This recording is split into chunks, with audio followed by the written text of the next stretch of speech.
I listen to every Toby Keith album, and I do mean every, and I have figured out which are the best. I still hang out with my best friend Dave.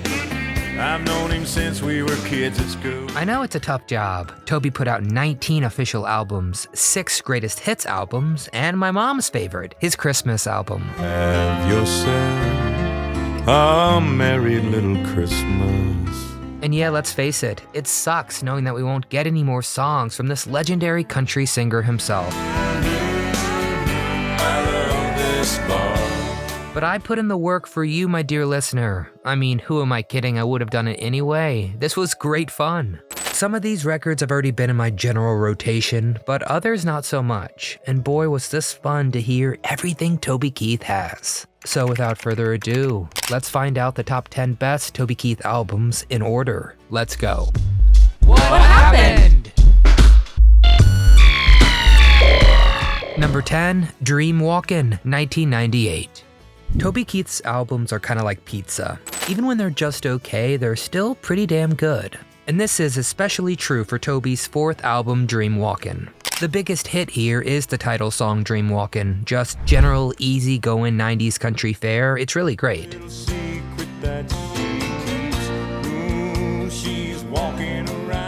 But there are some other solid songs on this album too. My favorite is I'm So Happy I Can't Stop Crying. Maybe I could come babysit sometime. Yeah, no surprise, Sting was featured on the song, and I also love Sting. But it's a fantastic tune that blends humor with Keith's brilliant storytelling that we all grew to love. Something made me smile, something seemed to ease the pain. Another one kind of in that vein is Double Wide Paradise. It's just solid.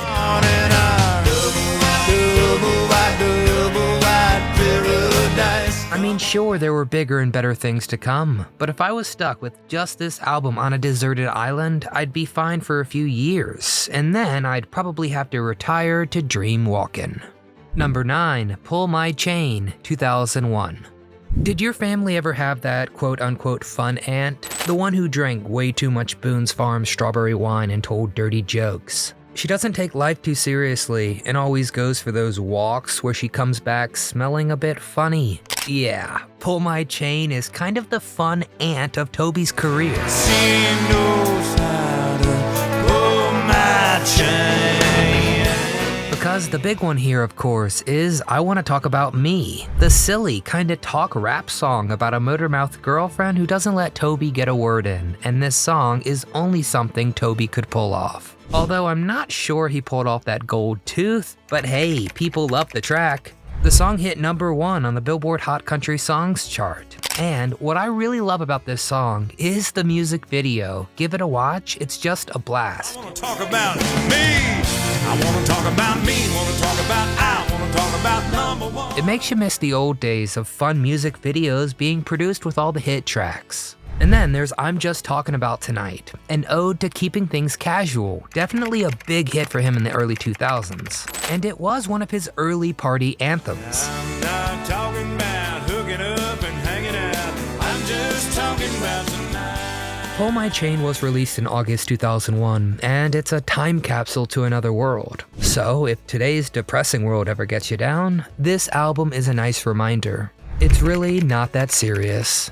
Number 8, Blue Moon, 1996. Blue Moon might be Toby's most mellow album. It's made more for driving around at night than pounding red Solo cups, but we'll get there. But it fills a valuable space in Toby's work, because it shows how well he can pull at those heartstrings when he wants to. The song Does That Blue Moon Ever Shine is a classic Toby ballad. Does that blue moon ever shine on you? A Woman's Touch is a great slow burner with some Spanish flair. Kermit showed us that it's not easy being green. What's so amazing that keeps us stargazing? But here, Toby teaches us that it's not easy being blue either. Number 7, Clancys Tavern, 2011. 2011 was kind of a weird time in country music. Everything was getting bigger. The hooks, the stadiums, heck, even the singers. It was all getting so serious. So how did Toby respond to the inflation of country music? Well, by making his least serious album of his career, and one of the best. Clancys Tavern might be Toby's funniest album. Sure, there's the famously laugh-out-loud Red Solo Cup, which I don't know if any of you got to see him at a live show, but man, that song was a blast. Solo cup, I lift you up, proceed to party. But it wasn't the only quality song that was also pretty funny. There's also Beers Ago, a tune kind of based on a dad joke. But it's also reflective and a great song. And we spent what little bit of money we had on wintergreen gold Main Street. Of course, don't think Toby's letting up on the patriotism here. The opening song, Made in America, makes that pretty clear. In the back it says USA. He won't buy nothing that he can't fix. But the album's dedication to partying and downright fun makes the message very clear. We defend our freedoms abroad so we can party hard back home. Hell yeah. Number 6, Honky Tonk University, 2005. The year was 2005. It had been over a decade since Toby's first album. His last two were massive, but nothing lasts forever. So how did Toby deal with the fear of losing his mojo? By attacking those fears head on, of course. Yeah, I'm talking about that incredible hit song, As Good As I Once Was. I ain't as good as I once was, but I'm as good once as I ever was. A top 5 Toby Keith song in my book. The song is about an older guy, of course, but it's hard not to see Toby dealing with those same fears, and then proving those wrong with this very song. Then you of course have the title track, where Toby reminisces about his grandma's nightclub, where he learned the ins and outs of country music. But my second favorite track on this album is She Ain't Hooked on Me No More, an incredible duet with the great Merle Haggard. She ain't hooked on me no more. She ain't hooked on Proving that Toby Keith can really hang with the all-time greats. Honestly, who else but Toby Keith to give us a crash course in country music? Number 5, Boomtown, 1994. Yeah, I think Toby's second studio album is his 5th best, because it gives us a glimpse into the world that Toby grew up in, a world of honky-tonks, oil fields, and old-time country music. The song You Ain't Much Fun is a great one written around a joke. You ain't much fun since I stopped drinking.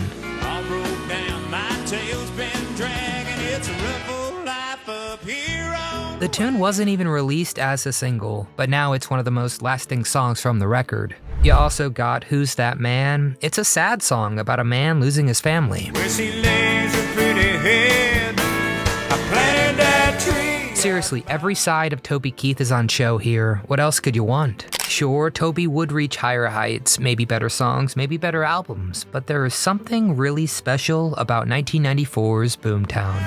Ain't life great when you're living in a boom town. Number 4, Shockin' Y'all, 2003. In 2003, Toby Keith was huge. He was the voice of country music in a country that loved country music. But instead of sitting back and counting his money, Toby hit us with a scorcher. Sure, the fun songs got even more fun, like I Love This Bar. Seriously, a top 5 party song for Toby. I love this bar. But this album is number 4 because of the patriotic odes like American Soldier. 'Cause freedom don't come free. I'm an American soldier. Of course, 2003 was fresh off the attacks in New York. The country tense, and it needed fire. And that's what this song was. It was motivation. It was patriotic power. Then you have some other great songs like Whiskey Girl to round it all out. What can I even say about this album that it doesn't say itself? Just go listen to it now. She's my little whiskey girl. Oh, she's my little whiskey. Number 3, Toby Keith, 1993. When you first look at the cover for Toby's debut album, Toby Keith, you might barely recognize the guy. Who's that skinny fella with a dapper outfit? Is that a perm? And it's true, the Toby from back then is very different from the one he'd evolve into. The production is cleaner and a bit cornier, and many of the songs lack the raw power that he would develop. But there is something special about old Toby too. His debut single, Just Look at That, should have been a cowboy. I should have been a cowboy. I should have learned to roll. Yeah, it's incredible. It hit number 1 on the country charts, and it was the biggest sign that this guy was something special. Then he first shows off his sense of humor with the song Close But No Guitar. And now I'm sitting home, just counting the stars. I got close, but no guitar. Then there's a little less talk and a lot more action, a throwback rock and roll tune straight from Elvis's day. Yes, this album might be the puppy compared to the pit bull that we'd later see, but hey, who doesn't love puppies? Number 2, Unleashed, 2002. In 2001, everything changed. The military, American life, and Toby Keith. The attack in New York inspired him to write the song courtesy of the Red, White, and Blue, considered by many to be his signature track. And it'll feel like the whole wide world is raining down on you. Sure, the song's great, but why it's so important is because he was saying what we were all thinking. Toby Keith tried to help bring a struggling nation together, and boy, I'd say he did it. That side of Toby had always been there, but here it is at its most ferocious, the biggest, the baddest, and most American Toby. But the album isn't just that song, of course. Toby tackles just about everything here. The almost ridiculous Beer for Your Horses is about my 2 favorite things, justice and drinking. Could it be any more country? We'll raise up our glasses against evil forces singing whiskey for... Then you got Who's Your Daddy, about the most American love song I can possibly imagine. The album isn't the most subtle, in fact it almost hits you over the head. Hey, place to lay your pretty little head down once in a while. But when what's hitting you over the head is some of the most bombastic country music put to tape, yep, I'm not one to complain. Thank you, Toby Keith. I will be listening to this album forever. It'll feel like the whole wide world is raining down on you. Number 1, How Do You Like Me Now, 1999. Did you know Toby Keith's best album was never supposed to exist? Toby gave it to his label Mercury Records and they hated it. So he recorded 2 more songs, but hell, they hated those too. But rather than give up on the whole record, Toby bought the rights and took it to a new label. After the first single, When Love Fades, kinda flopped. It seemed like the suits at Mercury may have had it right. But Toby begged his new label to swap the single for another song, How Do You Like Me Now? And yeah, the rest is history. How do you like me now? How do you like me now? How Do You Like Me Now, the song and the album, is Toby showing us who Toby was going to become. This new Toby Keith had 2 sides. There was the sensitive crooner who could put out tender tunes like When Love Fades, and also She Only Gets That Way With Me. And the love is good, you see. She only gets that way with me. But boy, Toby also showed he could bring the energy with songs like How Do You Like Me Now and Country Comes to Town. When the sun goes down, that's when country comes to town. The album might not have the hugeness of later records or the corny charm of the earlier ones, but more than anything else, the album screams, this is Toby Keith whether you like it or not. And of course the world liked it. Hell, they loved it, because Toby Keith is one of the best songwriters country music has ever seen. I know, hold your horses. I forgot your favorite album, didn't I? Or I put your least favorite way too high. The truth is, it's impossible to please everybody, and to be honest, Toby doesn't really have a bad album. But I'm super curious to find out how my top 10 stacks up to yours. So tell me your favorite album. Hell, tell me your top 10. Finally, if you ever saw Toby Keith perform live, do you have any great stories? Well, get down in the comment section and tell us, because we want to know what happened. Thanks for the music, and rest easy, Toby Keith. If you enjoyed our Toby tribute, please hit that thumbs up icon, it really helps the video circulate. Subscribe to our channel and come back often, so we can keep telling you What happened?